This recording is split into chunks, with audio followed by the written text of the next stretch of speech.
निर्माण PCS academy. मैं मोहित sir आपके अपने यूट्यूब चैनल निर्माण पीसीएस एकेडमी में आपका स्वागत करता हूँ। तो बच्चों, आज हम बात करने जा रहे हैं 16 संस्कारों के बारे में। वैदिक संस्कृति के अनुसार 16 संस्कार क्या होते थे? जन्म से लेकर मरण तक एक मनुष्य के 16 संस्कार होते थे। तो आज हम बात करते हैं हिंदू धर्म के अनुसार 16 संस्कारों के बारे में। अब तो संस्कार एकदम से हो जाते हैं, लगभग 1 महीने में सभी संस्कार को समाप्त कर दिया जाता है, लेकिन अब ऐसा नहीं है। अब वैदिक संस्कृति में ऐसा नहीं था। जन्म से लेकर मरण तक 16 संस्कार होते थे, पूरे 16 संस्कार होते थे।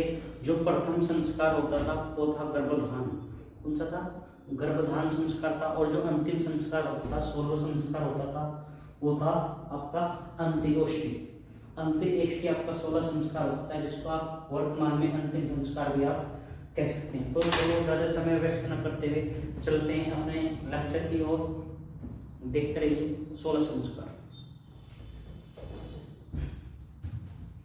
जैसे आप बात करते हैं 16 संस्कार।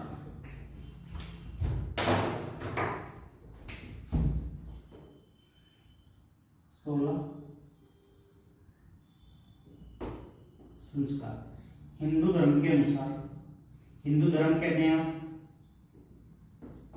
या सनातन धर्म,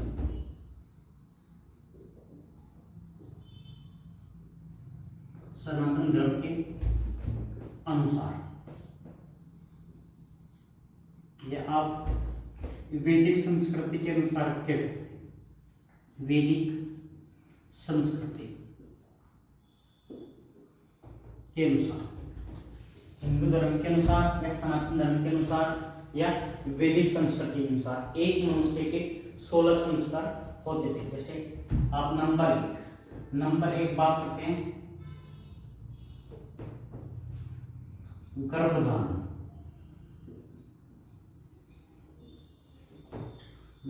और नंबर 2 आपका होता है पुंसवन। ये मैं तीनों एक जगह समझाता हूँ आपको। पुंसवन। और नंबर 3 आपका सीमांतन।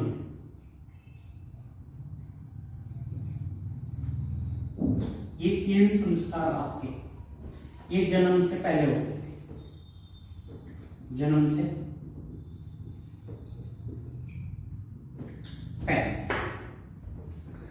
से पहले मनुष्य के 3 संस्कार होते थे आपके।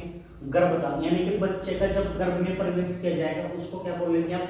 गर्भधान संस्कार कहेंगे। यानी बच्चे का पहला गर्भ होता है, गर्भधान। जब बच्चे का भ्रूण उत्पन्न होता है तो उसको क्या कहेंगे आपको? गर्भधान। नंबर 2 पुंसवन। पुंसवन जो संस्कार किया जाता था वो लगभग 100 महीने, तीसरे या चौथा महीने में भी किया जाता था। ये पुत्र प्राप्ति के लिए किया गया संस्कार था। हालांकि अगर आप बात करते हैं पुत्र प्राप्ति के लिए है क्यों, पुत्री की प्राप्ति के लिए क्यों नहीं, लेकिन वैदिक संस्कृति में अगर देखा जाए आपको, जैसे आपने इससे पहले पढ़ा होगा आपका हड़प्पा सभ्यता। हड़प्पा सभ्यता में जो समाज था वो मातृसत्तात्मक था, और वैदिक संस्कृति में जो समाज था वो पितृसत्तात्मक था। ये इसीलिए पुत्र को अधिक बढ़ावा दिया जाता था। हालांकि पुत्रियों का भी बहुत अच्छा वो था, पुत्रियों का भी उपनयन संस्कार, जैसे कश्मीर में मिलता है उपनयन संस्कार हुआ है। जैसे पुत्रियों को भी पढ़ाया लिखाया जाता है, कुछ विदेशी महिला भी हुई, ऐसा नहीं था बिल्कुल भी। तो जन्म से पहले 3 वो सीमांतन। नंबर 3 आता है सीमांतन। ये 3 संस्कार आपके जन्म से पहले होते थे। जन्म से पहले गर्भधान, पुंसवन, सीमांतन। सीमांतन में जो संस्कार आपका था उसमें क्या किया जाता था? बच्चों को भूत प्रेत से बचाने के लिए संस्कार किया जाता था। अब नंबर 4 बात करते हैं आप। नंबर 4 संस्कार की बात करते हैं। नंबर 4 आता है जातकर्म। नंबर 4 संस्कार कौन सा? जातकर्म। यानी कौन सी उसमें जन्म लिया है बच्चे ने, मेल है फीमेल है, उसका जात का वो रखा जाएगा, वो नंबर 4 संस्कार होगा। नंबर 5 संस्कार की आप बात करते हैं। नंबर 5 होगा नामकरण। यानी कि लगभग जन्म से 100 महीने के बाद बच्चे का नामकरण किया जाएगा। यानी कि बच्चे का नाम रखा जाएगा। क्या नाम है? राहुल है, रोहित है, मोहित है, कुछ भी नाम ये किसी रख दें, पूजा, कुछ भी रख दें, तो ये क्या होते हैं? नामकरण संस्कार होते हैं। नंबर 6 संस्कार आपका होगा निष्कर्मण। निष्क्रमण में क्या होता? निष्क्रमण में बच्चे को पहली बार घर से बाहर निकाला जाता था, यानी कि लगभग 6 महीने के बाद या 3 महीने के बाद बच्चे को पहली बार जब घर से बाहर निकाला जाएगा उसको आप निष्क्रमण संस्कार आप कह सकते हैं। अब नंबर 7 की बात करते हैं। अनप्रसन्न। नंबर 7 कौन सा होता है? अनप्रसन्न में क्या होता था? बच्चे को पहली बार भोजन खिलाया जाता था, यानी कि बच्चे को भोजन, यानी कि दूध में पकी हुई खीर का दाना, यानी कि चावल का दाना बच्चों को खिलाया जाता था। जैसे उसको शीत पकोदर भी आप कह सकते हैं। क्या कह सकते हैं? शीत पकोदर भी आप कह सकते हैं। आपने देखा होगा महात्मा गौतम बुद्ध के चैप्टर्स आपने पढ़ा होगा, तो उसमें शीत पकोदर नामक भोजन खाने से मृत्यु हुई थी, क्योंकि उनके महात्मा गौतम बुद्ध के भोजन में कुछ मीट मिला दिया गया था, मांस मिला दिया गया था, और वे मांसाहारी नहीं थे, इसलिए उनके क्या हो गया था? महापरिनिर्वाण उनका हो गया था। अब नंबर 8 की बात करते हैं। नंबर 6 7 हो गया, नंबर 8 होगा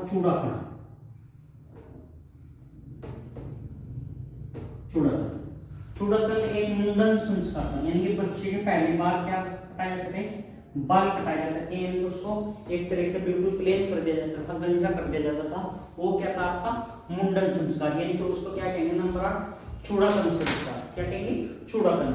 नंबर 9 संस्कार की यदि बात करते हैं, नंबर 9 होता है कर्णवेधन संस्कार। नंबर 9 पे कौन सा था? कर्णवेधन, यानी कि बच्चे चाहे कोई मेल हो या फीमेल हो, महिला हो या पुरुष हो, बालक हो या बालिका हो, उसके हमेशा कान छिद्रित किए जाते थे। कर्णवेधन, कर्ण इसलिए छिद्रित किए जाते थे ताकि उसके रोगों से, अन्य रोगों से रक्षा हो सके, इसलिए उनका मानना था। तो नंबर 9 कौन सा था? कर्णवेधन, यानी कि नंबर 9 कर्णवेधन संस्कार। नंबर 10 की बात करते हैं। विद्या आरंभ। कौन सा? विद्यारंभ संस्कार। एक आपका होता है विद्यारंभ, यानी कि बच्चे का इसमें क्या हो जाता था? प्ले में एडमिशन हो जाता था। एक बच्चे को क्या प्ले में या नर्सरी में एडमिशन दिला दिया जाता था, वो कौन सा संस्कार था? विद्यारंभ। अब नंबर 11 की आप बात करते हैं। नंबर 11 होता है उपनयन संस्कार। उपनयन संस्कार में क्या होता था? इसमें जनेऊ धारण किया जाता था। क्या? जनेऊ, जैसे अभी पंडित लोग जनेऊ पहनते हैं, लेकिन ये संस्कार याद रखना है आपको, ये संस्कार महिलाओं का नहीं होता था अक्सर कर, लेकिन कश्मीर में कुछ इतिहास में जानकारी मिली है कि महिलाओं का भी उपनयन संस्कार किया जाता था। नंबर 12 आपका होगा, नंबर 12 वेदांबर।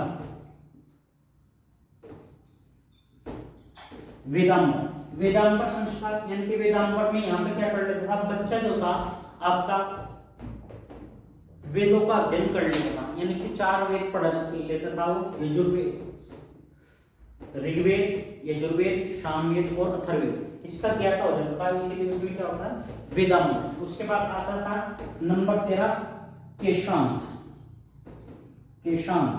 केश प्लस की अंत, यानी केश, ये भी क्या था? एक तरीके से आपका मुंडन संस्कार था। ये गुरुकुल में ही होता था संस्कार। क्या?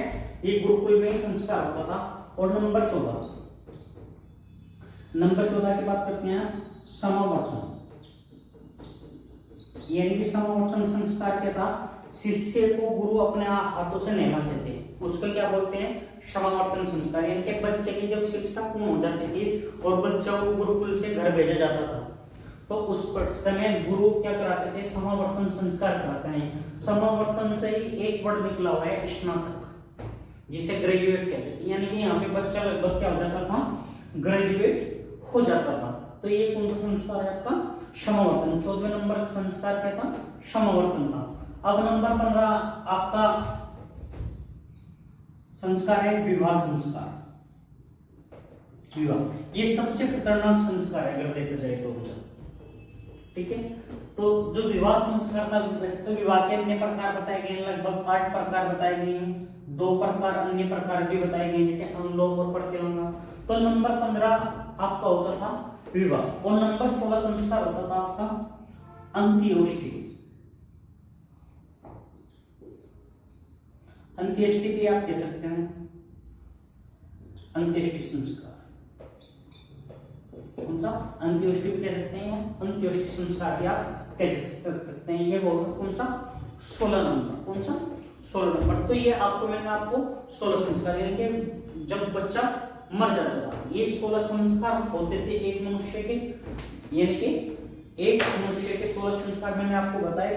तो अगली जानकारी के लिए बने रहिए, अगले हम पढ़ेंगे 16 महाजनपद, महात्मा गौतम बुद्ध के काल के 16 महाजनपद। तो बने रहिए हमारा यूट्यूब चैनल निर्माण जीएस रिसर्च एकेडमी पर। तब तक के लिए धन्यवाद दोस्तों, थैंक यू सो मच।